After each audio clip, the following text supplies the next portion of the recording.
నేతృత్వంలో మహారాష్ట్రలో double engine సర్కార్పై మరొకసారి మహారాష్ట్ర ప్రజలు గతంలో కంటే అత్యధికమైనటువంటి ఓట్లు సీట్లు బీజేపీకి ఇవ్వడం అనేటువంటిది మనం కనిపిస్తూ ఉంది. భారతీయ జనతా పార్టీ వ్యతిరేకంగా గత పార్లమెంట్ ఎన్నికల్లో మహారాష్ట్రలో బీజేపీ వస్తే రిజర్వేషన్ పోతుందని, మరాఠీలకు అన్యాయం జరుగుతుందని ప్రచారం చేసినప్పటికీ అప్పుడు కొంత లబ్ధి పొందడం జరిగింది. కానీ ఈరోజు ఈ 5 నెలల్లో తిరిగి ప్రజలు పూర్తి స్థాయిలో నాకు తెలిసినంత వరకు మహారాష్ట్ర గుజరాత్ విడిపోయినప్పుడు జరిగినటువంటి ఎన్నికల తర్వాత ఇంత ల్యాండ్ సైడ్ విక్టరీ ఒక పార్టీకి రావడం అనేటువంటిది, ఒక అలయన్స్కు రావడం అనేటువంటిది ఇది మొదటిసారి.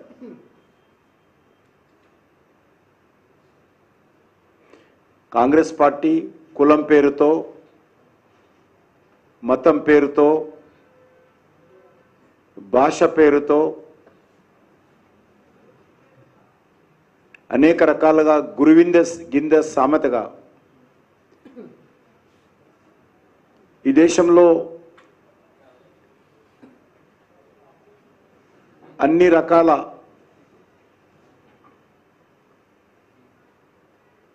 నష్టాలకు, అన్ని రకాలుగా ఈ దేశంలో ప్రజలకు ఇబ్బంది పెట్టినటువంటి పార్టీ కాంగ్రెస్ పార్టీ. అటువంటి పార్టీ భారతీయ జనతా పార్టీ దేశానికి మొత్తం నష్టానికి కారణమైనటువంటి తప్పుడు ప్రచారం రాహుల్ గాంధీ ఎత్తుకోవడం జరిగింది. ఈ మధ్య రాహుల్ గాంధీకి మతిమరుపు బాగా పెరిగిపోయింది. ఈ దేశానికి వాళ్ళ పార్టీయే అత్యధిక సమయం నేతృత్వం వహించిందనేది, వాళ్ళ నాన్నగారు, వాళ్ళ నాన్నమ్మ గారు, వాళ్ళ తాతగారు ఈ దేశానికి ప్రధానమంత్రిగా పనిచేశారని, ఈ దేశంలో 98% రాష్ట్రాలలో కాంగ్రెస్ పార్టీ అత్యధిక శాతం అధికారం వెలగబెట్టిందనే విషయం ఆయన మర్చిపోయి భారతీయ జనతా పార్టీని ఈ దేశంలో ఉన్నటువంటి సకల కారణాలకు కారణమైనటువంటి తప్పుడు ప్రచారం చేసేటువంటి ప్రయత్నం, ఒక వితండవాదం చేసేటువంటి ప్రయత్నం ఈరోజు రాహుల్ గాంధీ చేస్తూ ఉన్నారు.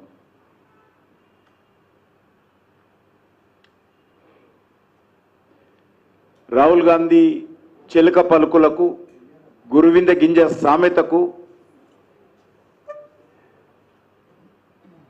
మరి ఏమాత్రం ప్రజలు స్పందించలేదు. కాంగ్రెస్ పార్టీ రాహుల్ గాంధీ యొక్క దుష్ప్రచారం మరొకసారి అర్థమైంది. ఈరోజు పరిస్థితి చూస్తే ఎట్లా ఉందంటే, జార్ఖండ్లో మహారాష్ట్రలో కలిపితే 30 సీట్లు కూడా దాటే పరిస్థితి లేదు కాంగ్రెస్ పార్టీ. జార్ఖండ్లో మహారాష్ట్రలో 2 రాష్ట్రాలు వచ్చినటువంటి ఎమ్మెల్యే స్థానాలు చూస్తే 30 సీట్లు కూడా దాటే పరిస్థితి లేదు. అంత ప్రజా వ్యతిరేకత కాంగ్రెస్ పార్టీ కూడగట్టుకున్నది. మహారాష్ట్రలో విపక్ష హోదా కూడా కాంగ్రెస్ పార్టీకి రాలేదు. మోడీ గారి నాయకత్వంలో డబుల్ ఇంజన్ సర్కారు పట్ల ప్రజలకు ఉన్నటువంటి నమ్మకాన్ని ప్రజలు అద్భుతమైనటువంటి తీర్పు ఇవ్వడం జరిగింది.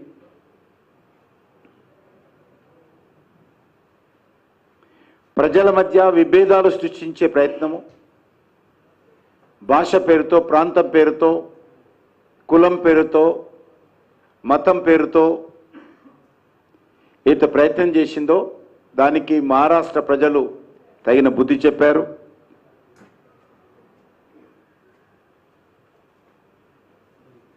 రాజ్యాంగాన్ని చేతపట్టుకొని మహారాష్ట్ర ఎన్నికల్లో కాంగ్రెస్ పార్టీ నాయకులు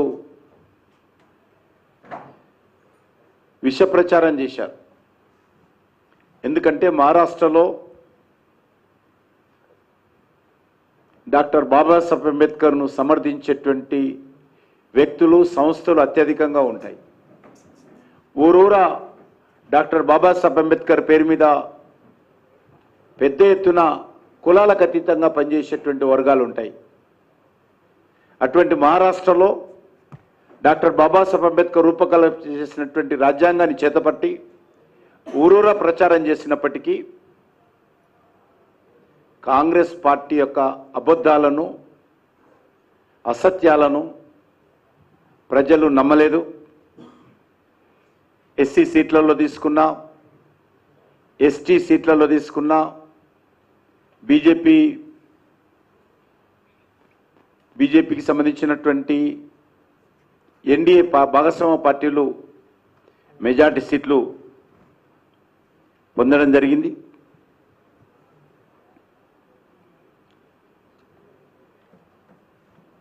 ఈరోజు మనం చూస్తూ ఉన్నాం, బీజేపీ నాయకత్వంలో ఎక్కడైతే ప్రభుత్వాలు ఉన్నాయో, ఈరోజు మహారాష్ట్రలో భారతీయ జనతా పార్టీ నేతృత్వంలో మూడోసారి అధికారంలోకి వచ్చాం. మేము మొదటిసారి దేవేంద్ర ఫడ్నవీస్ గారు సమర్థవంతంగా 5 సంవత్సరాలు పరిపాలన చేశారు. రెండోసారి దేవేంద్ర ఫడ్నవీస్ నేతృత్వంలో శివసేన అంతకుముందు లేకపోయినప్పటికీ కూడా, అంతకుముందు అసెంబ్లీ ఎన్నికల్లో కలవనప్పటికీ కూడా, బీజేపీతో కలిసి పోటీ అయినప్పటికీ కూడా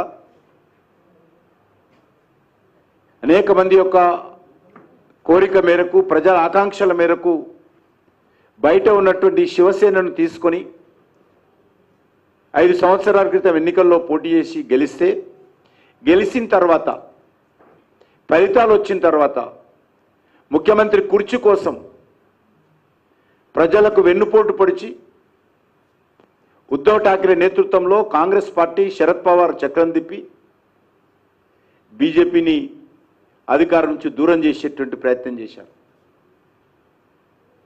కానీ 2 సంవత్సరాలు తిరగకముందే మళ్ళీ అక్కడ మోసం చేసినటువంటి శివసేనకు అక్కడ ఉన్నటువంటి ఎమ్మెల్యేలు బుద్ధి చెప్పి బాలాసాహెబ్ ఠాక్రే, శివసేన అధినేత అయినటువంటి బాలాసాహెబ్ ఠాక్రే యొక్క ఆలోచన విధానంతో అనేక మంది ఎమ్మెల్యేలు ముందుకొచ్చి మళ్ళీ ఏక్నాథ్ షిండే గారి నేతృత్వంలో పరిపాలన చేశారు, ప్రభుత్వం ఏర్పాటు చేశారు. తిరిగి మళ్ళీ ఈరోజు నరేంద్ర మోడీ గారి నేతృత్వంలో మూడవసారి, ఇంత జరిగినప్పటికీ కూడా మూడవసారి మహారాష్ట్ర ప్రజలు అత్యద్భుతమైనటువంటి మెజార్టీతో ఈరోజు అధికారంలో రావడం అనేటువంటిది మనం చూస్తూ ఉన్నాం. ఇక్కడే కాదు, బీజేపీ అనేక రాష్ట్రాల్లో కూడా రెండోసారి, మూడోసారి అధికారంలోకి వస్తాం. గోవాలో, పక్కనున్నటువంటి గోవాలో మూడోసారి అధికారంలోకి వచ్చాం. ఓట్లు పెంచుకున్నాము, సీట్లు పెంచుకున్నాం గోవాలో. ఆ ఎన్నికల్లో నేను మొత్తం అక్కడ ఉన్నాను. గుజరాత్లో ఆల్మోస్ట్ మరి వరుసగా గత 5-6 టర్మ్స్గా భారతీయ జనతా పార్టీ వరుసగా గెలుస్తూ ఉంది. హర్యానాలో రెండోసారి అధికారంలోకి వచ్చాం. మహారాష్ట్రలో ఈరోజు చూస్తే మూడోసారి అధికారంలోకి వచ్చాం. మధ్యప్రదేశ్లో అనేక దఫాలుగా అధికారంలోకి వస్తూ ఉన్నాం. యూపీ ఎలక్షన్ చూసినట్లయితే రెండోసారి అధికారంలోకి వచ్చాం. ఉత్తరాఖండ్లో రెండోసారి అధికారంలోకి వచ్చాం. అస్సాంలో రెండోసారి అధికారంలోకి వచ్చాం. ఈ రకంగా అనేక రాష్ట్రాలలో భారతీయ జనతా పార్టీ మేము చేసినటువంటి పనిని నరేంద్ర మోడీ గారి నేతృత్వంలో ప్రజలకు చూపించి అధికారంలోకి వచ్చాము. ఈసారి మరొకసారి మహారాష్ట్ర మూడోసారి అధికారంలోకి వచ్చి మనకు అద్దం పడతా ఉంది. ఈరోజు కాంగ్రెస్ పార్టీ 3 రాష్ట్రాలకే పరిమితమైంది. గ్యారంటీల పేరుతో మభ్యపెట్టినటువంటి తెలంగాణ, గ్యారంటీల పేరుతో మభ్యపెట్టినటువంటి కర్ణాటక, గ్యారంటీల పేరుతో దివాలా తీసినటువంటి హిమాచల్ ప్రదేశ్, 3 రాష్ట్రాలకే ఈరోజు కాంగ్రెస్ పార్టీ పరిమితమైంది.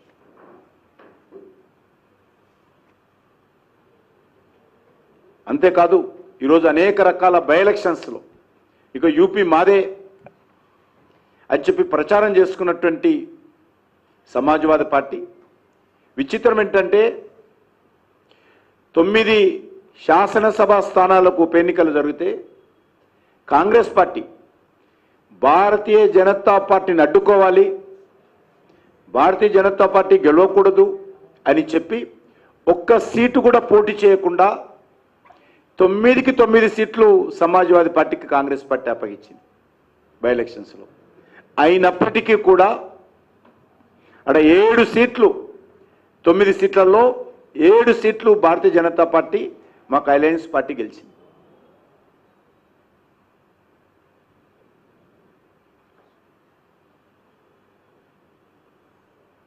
మహారాష్ట్రలో గత ఎన్నికల్లో 44 సీట్లు గెలిచినటువంటి కాంగ్రెస్ పార్టీ ఈరోజు అలయన్స్లో శివసేన లాంటి పార్టీతో కూడా కలిపి అలయన్స్లో పోటీ చేస్తే లాస్ట్ టైం గెలిచినటువంటి సీట్లలో సగం సీట్లు కూడా గెలపలేనటువంటి పరిస్థితి మహారాష్ట్రలో ఏర్పడింది.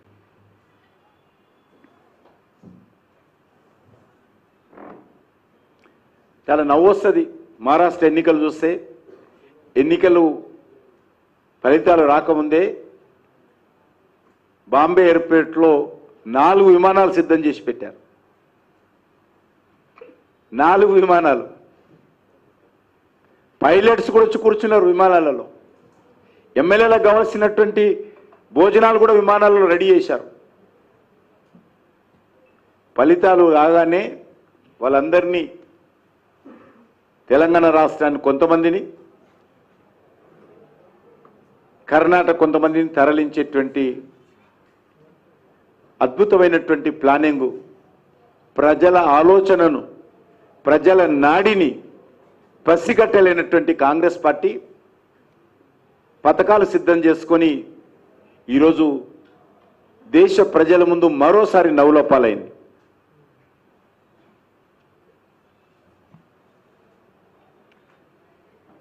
శివసేన ఉద్ధవ్ ఠాక్రే నేతృత్వంలో ఉన్నటువంటి శివసేన, ఒరిజినల్ శివసేన కాదు. బాలాసాహెబ్ ఠాక్రే శివసేన ఏక్నాథ్ షిండే నేతృత్వంలోకి వెళ్ళింది. పార్టీ పేరు కానీ, పార్టీ గుర్తు కానీ ఏక్నాథ్ షిండే గారి నేతృత్వంకి వెళ్ళింది. ఉద్ధవ్ ఠాక్రే నేతృత్వంలో ఉన్నటువంటి పార్షియల్ శివసేన రాహుల్ గాంధీతో కలిసి బాలాసాహెబ్ ఠాక్రే యొక్క సిద్ధాంతాలకు, ఆయన లక్ష్యాలకు, ఆయన స్ఫూర్తికి విరుద్ధంగా కాంగ్రెస్ పార్టీతో ఓటు బ్యాంక్ రాజకీయాలు పాల్పడేటువంటి వ్యక్తులతో, శక్తులతో కలిసినందుకు మహారాష్ట్ర ప్రజలు, ముఖ్యంగా బాలాసాహెబ్ ఠాక్రే శివసేన అధినేత బాలాసాహెబ్ ఠాక్రే పట్ల విశ్వాసం ఉండేటువంటి ఓటర్లందరూ కూడా మూకుమ్మడిగా నరేంద్ర మోడీ గారి నేతృత్వంలోని ఎన్డీఏ పార్టీలకు మద్దతు ఇచ్చారు. ఇది చాలా మార్పు, స్పష్టమైనటువంటి మార్పు మహారాష్ట్రలో కనిపించింది. బాలాసాహెబ్ ఠాక్రే కొడుకైనటువంటి ఉద్ధవ్ ఠాక్రే, మనవడైనటువంటి ఆదిత్య ఠాక్రే, వీళ్ళ మాటలను లెక్క చేయకుండా ప్రజలు బాలాసాహెబ్ ఠాక్రే మీద ఉన్నటువంటి అభిమానంతో, ఆయన ఆలోచన విధానంతో, ఆయన స్ఫూర్తితో కొడుకును కూడా లెక్క చేయకుండా శివసేనకు, వాళ్ళతో కలిసినటువంటి పార్టీలకు సరిగ్గా బుద్ధి చెప్పడం జరిగింది. ఈరోజు ఆ వచ్చిన కొన్ని సీట్లు, ఉద్ధవ్ ఠాక్రేకి వచ్చినటువంటి కొన్ని సీట్లు కూడా శివసేన ఓట్లు కాదది, శివసేన వ్యతిరేక ఓట్లతో ఆ సీట్లు వచ్చాయి. అవి కూడా నిజమైనటువంటి శివసేన టోటల్గా నరేంద్ర మోడీ గారి నేతృత్వంలో ఇండియా పక్కన చేరింది. ప్రజలు చాలా చైతన్యవంతులైన విషయం మరొకసారి మహారాష్ట్ర ఎన్నికల్లో స్పష్టమైంది. శివసేన పెట్టింది ఎందుకు, శివసేన ఏ లక్ష్యాల కోసం పెట్టారో, ఆయన కొడుకు పార్టీని ఎవరి చేతిలో పెట్టాడు, దానికి వ్యతిరేకంగా ప్రజలు ఏ రకంగానైతే శివసేన ఎమ్మెల్యేలు ఉద్ధవ్ ఠాక్రే మీద తిరుగుబాటు చేశారో, మహారాష్ట్ర ప్రజలు కూడా ఉద్ధవ్ ఠాక్రే మీద తిరుగుబాటు చేసి బాలాసాహెబ్ ఠాక్రే యొక్క ఆలోచన విధానంతో నరేంద్ర మోడీ గారి నాయకత్వానికి అండగా నిలబడడం అనేటువంటిది ఎన్నికల్లో మరొక ప్రత్యేకతని సందర్భంగా మనం చేస్తాం.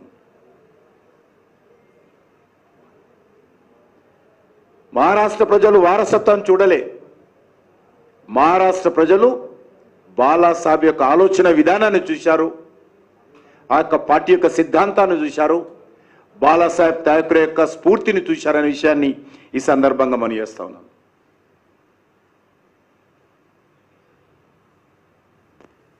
మహారాష్ట్ర ఎన్నికల్లో రాజకీయ అవకాశవాదం, అహంకారంతో మునిగిపోయేటువంటి నావనెక్కినటువంటి కాంగ్రెస్ పార్టీ కానీ, ఉద్ధవ్ ఠాక్రేని కానీ రాజకీయ కురువృద్ధుడుగా నా కనుసైగల్లో మహారాష్ట్ర నడుస్తుందని, నా కనుసైగల్లో మరాఠవాడ ఉంటుందని ప్రగల్భాలు పలిపెట్టేటువంటి శరద్ పవార్ గారి పట్ల కూడా ప్రజలు ఏ రకంగా తీర్పునిచ్చారో మనము అర్థం చేసుకోవచ్చు.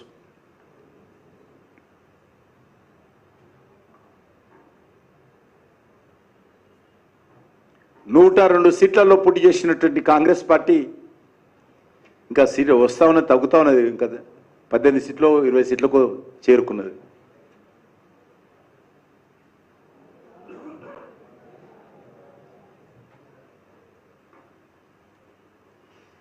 ఈరోజు మనం చూస్తా ఉన్నాం, దేశంలో ఇటీవల జరిగినటువంటి హర్యానా, జమ్మూ కాశ్మీర్ ఎలక్షన్ చూసాం. జమ్మూ కాశ్మీర్లో అత్యధికమైనటువంటి ఓట్లతో, గతంలో ఎన్నడూ లేనటువంటి సీట్లతో జమ్మూ కాశ్మీర్ యొక్క ప్రజలు మద్దతు కూడగట్టుకున్నాం. హర్యానాలో ఎవరు ఊహించని విధంగా అత్యధికమైనటువంటి సీట్లతో హర్యానాలో భారతీయ జనతా పార్టీ ప్రభుత్వం వచ్చింది. ఈరోజు వచ్చినటువంటి ఫలితాలు చూసినట్లయితే ఒక ప్రత్యేకమైనటువంటి పరిస్థితుల్లో జార్ఖండ్లో మేము అనుకున్నటువంటి లక్ష్యాలను నిలబెట్టకపోయినా మా పాత్ర మేము పోషించాము. గతంలో సీట్లు కానీ ఓట్లు కానీ మాకు అంతే వచ్చాయి. కానీ మహారాష్ట్రలో చూస్తే మా ఓట్ల సంఖ్య, సీట్ల సంఖ్య చాలా గణనీయంగా మహారాష్ట్రలో భారతీయ జనతా పార్టీకి రావడం జరిగింది. ఈరోజు గ్రామీణ ప్రాంతాలు తీసుకున్నట్లయితే మహారాష్ట్రలో 138 సీట్లుంటే వీళ్ళందరూ కలిసి 28 సీట్లకు వచ్చాయి. మాకు బీజేపీకి 138 సీట్లు వస్తే రూరల్ ఏరియాలో కాంగ్రెస్ పార్టీ నేతృత్వంలోని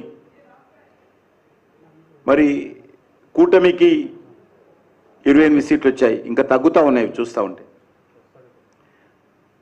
ఈరోజు చూస్తుండాలి, సంజయ్ రౌత్ అనేటువంటి ఒక పనికిరాని ఒక రాజకీయ నాయకుడు ఉన్నాడు. ఆయన కనీసం చెప్పడానికి సిగ్గు అనిపించదు ఆయనకు. ఈవీఎంస్ మేనేజ్ చేశారు,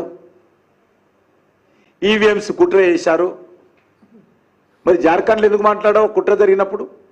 గత పార్లమెంటరీ ఎలక్షన్స్లో మెజార్టీ వచ్చింది కదా మీకు మహారాష్ట్రలో. అప్పుడు ఈవీఎంలు పనిచేయలేదా?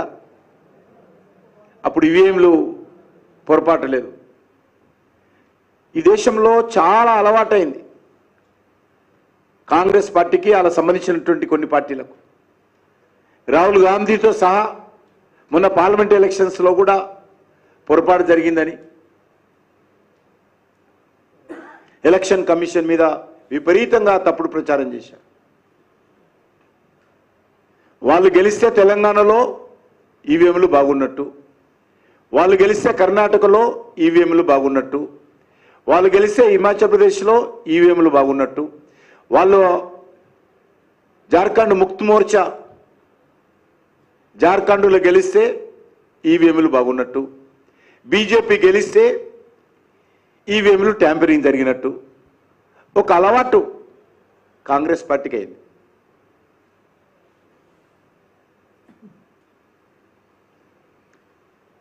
రాజ్యాంగబద్ధమైనటువంటి సంస్థలను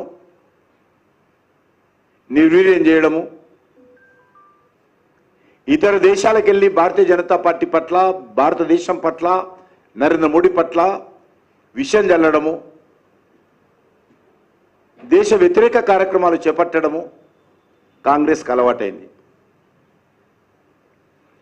ఈరోజు జరిగినటువంటి ఉప ఎన్నికల్లో కూడా భారతీయ జనతా పార్టీ ఇతర పార్టీలకు సంబంధించినటువంటి సీట్లలో కూడా పాగా వేసింది.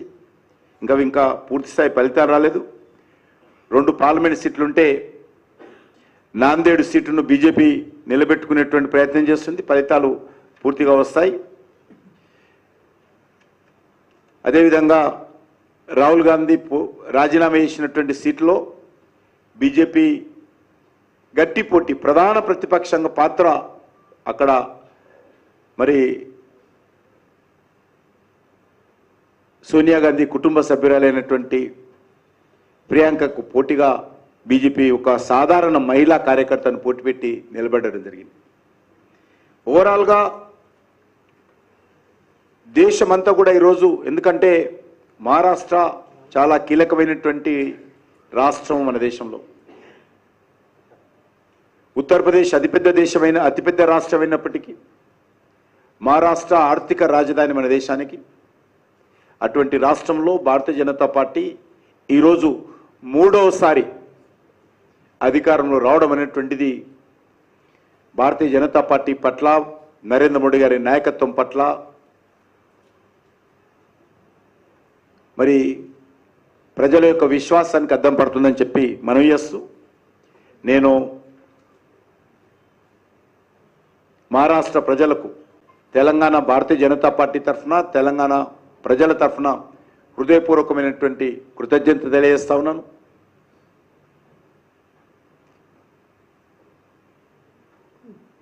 ఈరోజు ఎన్డీఏ భాగస్వామ్య పార్టీలైనటువంటి పార్టీలకు నాయకత్వం వహించినటువంటి దేవేంద్ర ఫడ్నవీస్ గారికి, ఏక్నాథ్ షిండే గారికి, అజిత్ పవార్ గారికి కూడా శుభాకాంక్షలు తెలియజేస్తా ఉన్నాను. ధన్యవాదాలు.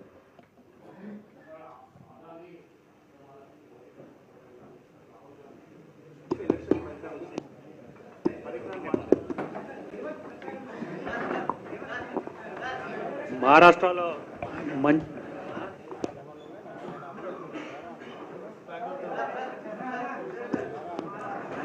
ఇప్పుడు ఒకటి గుర్తుపెట్టుకోండి, రేవంత్ రెడ్డి ప్రచారం పనిచేయలేదు. రేవంత్ రెడ్డి తెలంగాణ ప్రజలకు సంబంధించినటువంటి కోట్ల రూపాయలు ఆయన పార్టీ తరఫున వసూలు చేసి మహారాష్ట్రకు పంపించినా కూడా పనిచేయలేదనే విషయం అర్థం చేసుకోండి.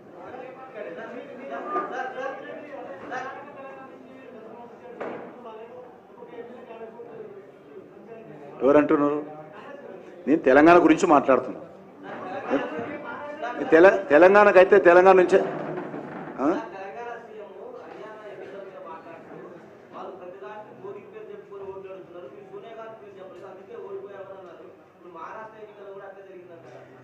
ఇప్పుడు అది ఆయన అడగాల ప్రశ్న. ఇప్పుడు రాహుల్ గాంధీ ఎక్కడెక్కడ అడుగు పెడితే, ఎక్కడెక్కడ ప్రచారం చేస్తే, ఇక్కడ తెలంగాణలో టీఆర్ఎస్ పోవాలని ప్రధానమైనటువంటి లక్ష్యము, కాంగ్రెస్ పార్టీ ఇచ్చినటువంటి 6 గ్యారంటీలు 2వ లక్ష్యం. ఈ రెండింటి కారణంగా తెలంగాణలో కాంగ్రెస్ పార్టీ కోటేశారు తప్ప రాహుల్ గాంధీకో సోనియా గాంధీకో రేవంత్ రెడ్డికో ఓట్లేదు. ఒకటి టీఆర్ఎస్ పోవాలి అనేటువంటి ప్రధానమైనటువంటిది ఒకటి. రెండోది కాంగ్రెస్ పార్టీ ఇచ్చినటువంటి 6 గ్యారంటీలు. ఈ రెండింటి కారణం గెలిచారు తప్ప ఈరోజు హర్యానాకు సోనియా గాంధీ పేరు చెప్పలేదాను, హర్యానాలో రాజీవ్ గాంధీ పేరు చెప్పలేదాను. మరి మొన్న మొత్తం ఈ ప్రచారం చేసింది కదా రాహుల్ గాంధీ, మరి ఎందుకు గెలవలేదు మహారాష్ట్రలో?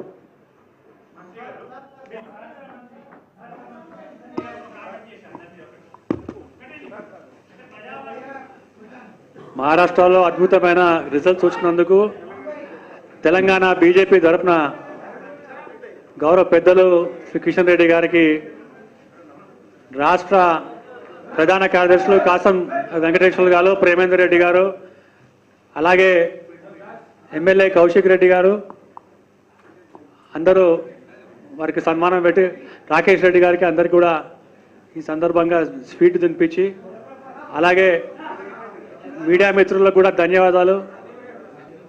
ఈ యొక్క కార్యక్రమంలో పాల్గొన్నందుకు అందరికీ స్వీట్ గుర్తు తినాల్సిందిగా కోరుతున్నాం.